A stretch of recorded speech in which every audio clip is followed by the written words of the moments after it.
संसार भजनासनम। हे सौनकादि ऋषियों, मैं तुम्हारी प्रार्थना से जन कल्याण के प्रश्न से अत्यधिक प्रसन्न हूँ। अब तुम इस कथासार को श्रवण करो, जो संसार रूपी भय से निकाल करके तुम्हें प्रकाश रूपी परमात्मा के पास खड़ा कर दे। भक्तियोगवर्धनम, भक्ति की प्राप्ति होगी जिससे। भक्तियोगवर्धनम यच्च कृष्ण संतोष हेतुकं तदहं ते विधास्यामि सावधानतया शृणु। जिससे भक्ति की प्राप्ति होगी और उस भक्ति के द्वारा भगवान श्री कृष्ण की शरणागति प्राप्त होगी। उसे श्रवण करने के लिए सावधान हो जाओ। हे सौनकादि ऋषियों, सावधानतया शृणु। जब कोई व्यक्ति अमूल्य वस्तु किसी को देता है तो पहले सावधान कर देता है, मेरे इतने की है, इतनी कीमती वस्तु है, सुरक्षित रखना, आना समय में लोग सावधान कर देता है। देने के बाद भी कहता है भैया वो मेरी वस्तु सुरक्षित रखना। जब कोई अमूल्य वस्तु दी जाती है तो सावधान कर दिया जाता है। सूत जी महाराज ने भी सावधान कर दिया सौनकादि ऋषियों को, सावधान होकर के श्रवण करो, क्योंकि ये अमूल्य है, इसका कोई मूल्य नहीं है जो मैं तुम्हें सुनने जा रहा हूं। काल व्याल मुख्यास त्रास निर्णास हेतवे श्रीमद्भागवतम शास्त्रम कलौकीरेण भासितम्।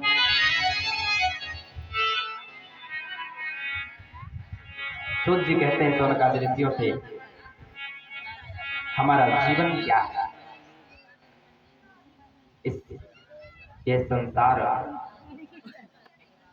इस संसार में हम कब तक सुरक्षित हैं। इस संसार में काल अजगर के रूप में अपना मुख फैला करके बैठा है।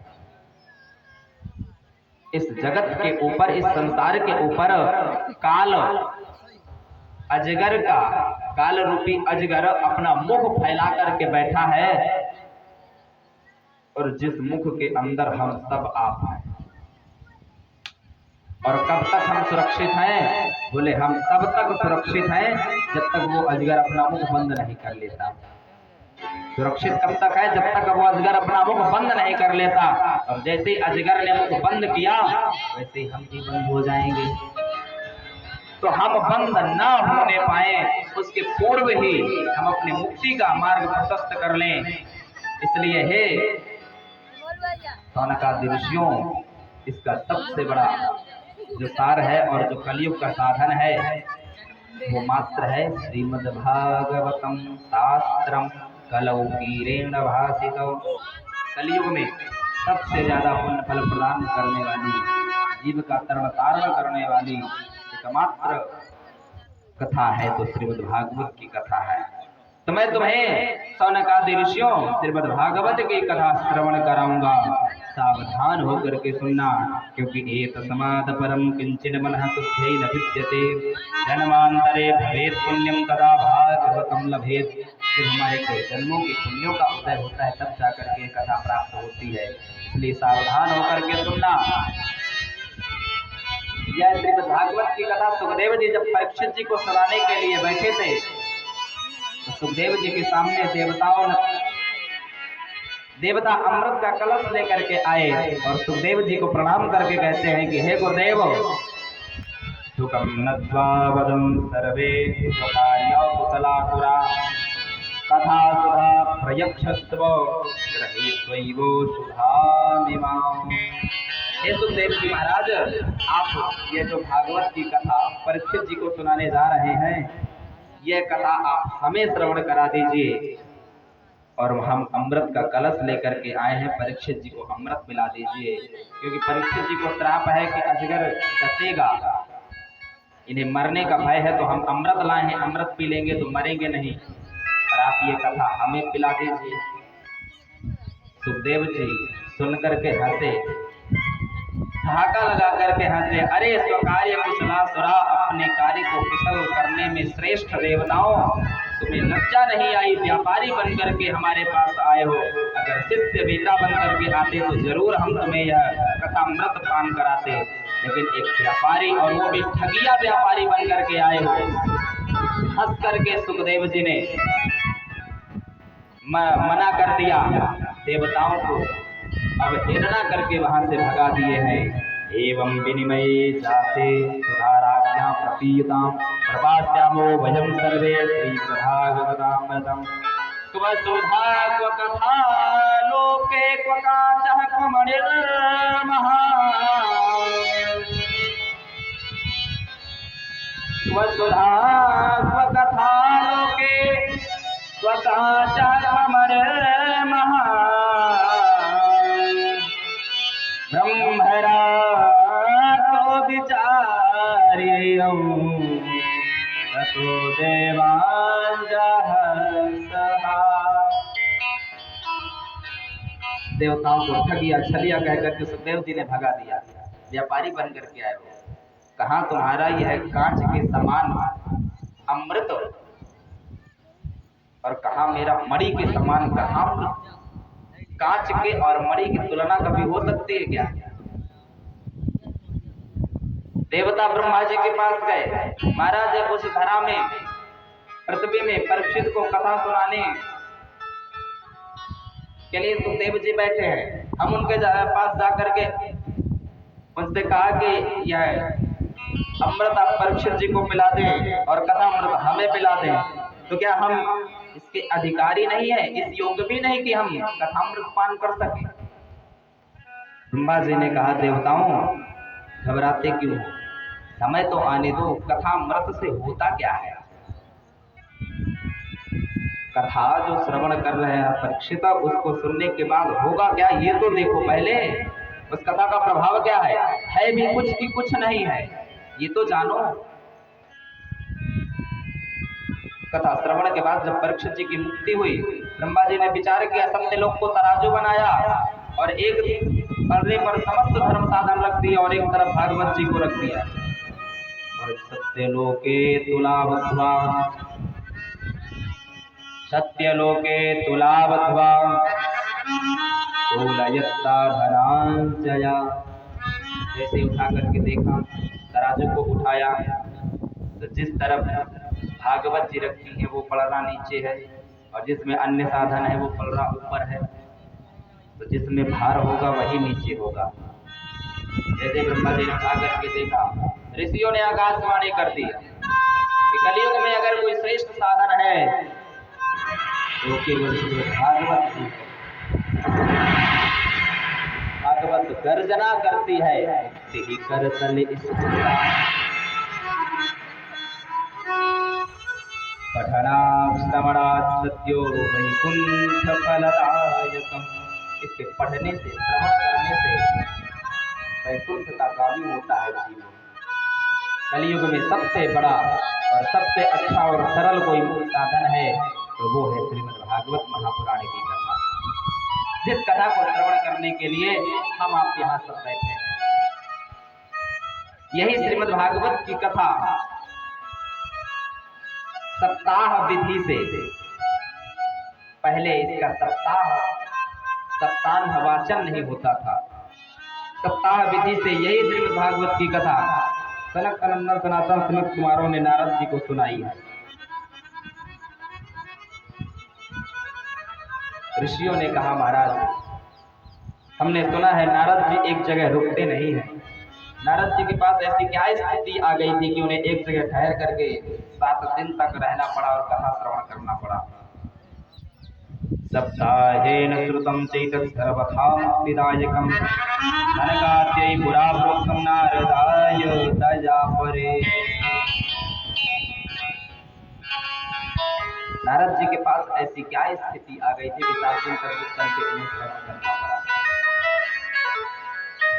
सूत जी महाराज सौनकादि ऋषियों से कहते हैं कि हे सौनकादि ऋषियों, एक बार नारद जी भ्रमण की इच्छा से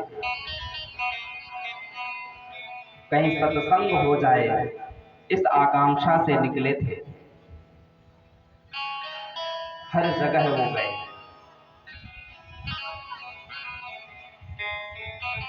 हर जगह गए, लेकिन कहीं उन्हें संतोष नहीं मिला, उन्हें आनंद नहीं मिला। बड़े उदास थे, मुख मलिन था नारद जी का। बद्रिकाश्रम में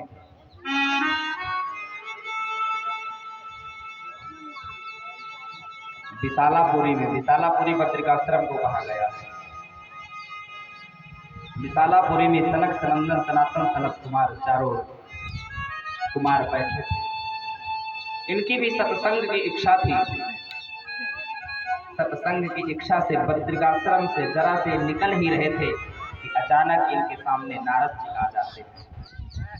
और जैसे अचानक नारद जी से भी इनकी भेंट होती है तो नारद जी का मुख मलिन देख करके तुरंत सनकादियों ने कहा, कथम ब्रह्मदीन मुख कुतस्यन्तातुरो भवान् वरितम गम्यते पुत्र कुतश्चागमनं तव।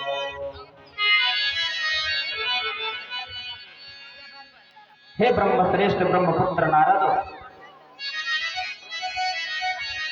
कथम किस कारण से तुम्हारा मुख मलिन है? तुम्हारे पास ऐसा क्या था जो तुमसे दूर हो गया, जिसके कारण हमें आशंका हो रही है कि तुम्हारे पास कोई धन रहा होगा जो लुट गया होगा, जिस कारण से मुख मलिन है। इस प्रकार किसी धनी के यहाँ चोरी हो जाए, डकैती पड़ जाए और उस धनी व्यक्ति का मुख मलिन होता है।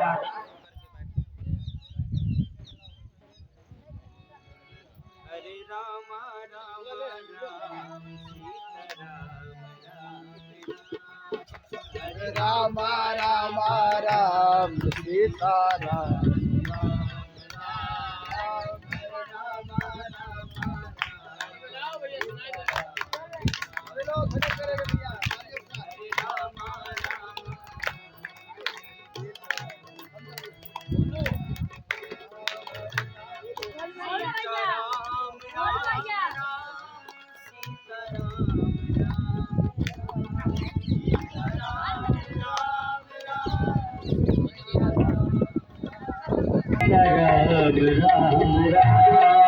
हरे राम राम राम सीता राम हरि राम की जय हो। नारद जी महाराज, हमें ऐसा लग रहा है कि तुम्हारे पास कोई धन रहा हो, वो लुट गया हो, तुम्हारा मुख मलिन है। त्वरितम गम्यते पुत्रा कुतश्चागमनं तव। तुम कहाँ जा रहे थे? इतनी तीव्रता से, इतनी तेजी से तुम कहाँ जा रहे हो और कहाँ से आ रहे हो? त्वरितम गम्यते पुत्र, कहाँ से आ रहे हो? कुतश्चागमनं तव, इतनी तीव्रता से कहाँ जा रहे हो? हे नारद जी, हमें अपने दुख का कारण बताइए, क्योंकि संतों के पास कोई धन नहीं होता। हमने कहा संतों के पास कोई धन नहीं होता। उनके पास क्या होता है? उनके पास तो परम धन होता है। और वो परम धन क्या है? परम धन है केवल भगवान नाम संकीर्तन। सबसे बड़ा धन है अगर, तो वो तो भगवान नाम संकीर्तन है नारद जी। और आपके पास तो वही परम धन है, और वो परम धन कोई चुरा नहीं सकता। क्या दुख है? दुख का कारण बताइए। आपका धन कोई चुराने वाला नहीं, ये परम धन अमूल्य है।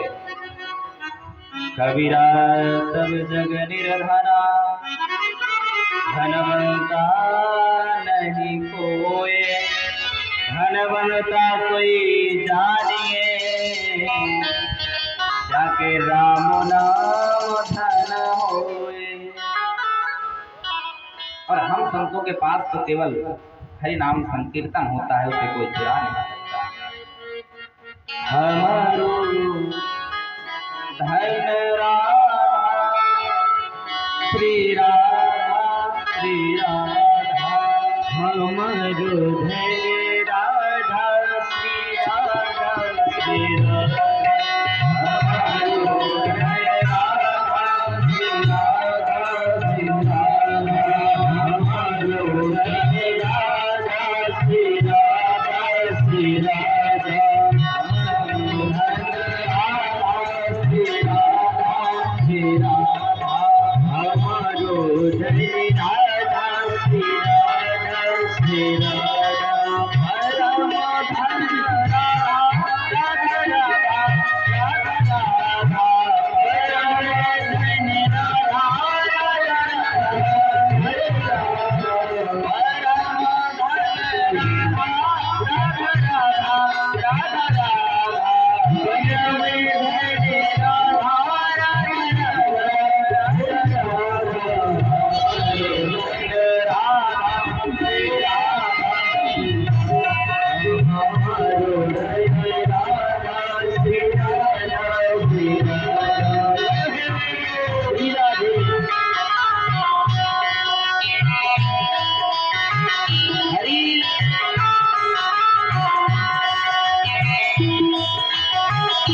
ऐसा कौन सा धन था जो लुट गया, जो आपका मुख मलिन है। तो नारद जी कहते हैं, महाराज मेरे पास कोई धन नहीं था, मेरे मन में उदासी, मेरा मुख इसलिए मलिन है क्योंकि मैं हर इच्छा से, सत्संग की इच्छा से निकला था और मैं एक जगह नहीं अनेकों जगह गया। इस धरातल पर, इस पृथ्वी पर अनेकों तीर्थों पर गया। अहम तो पृथ्वी आत्मा ज्ञात्वा सर्वोत्तमामते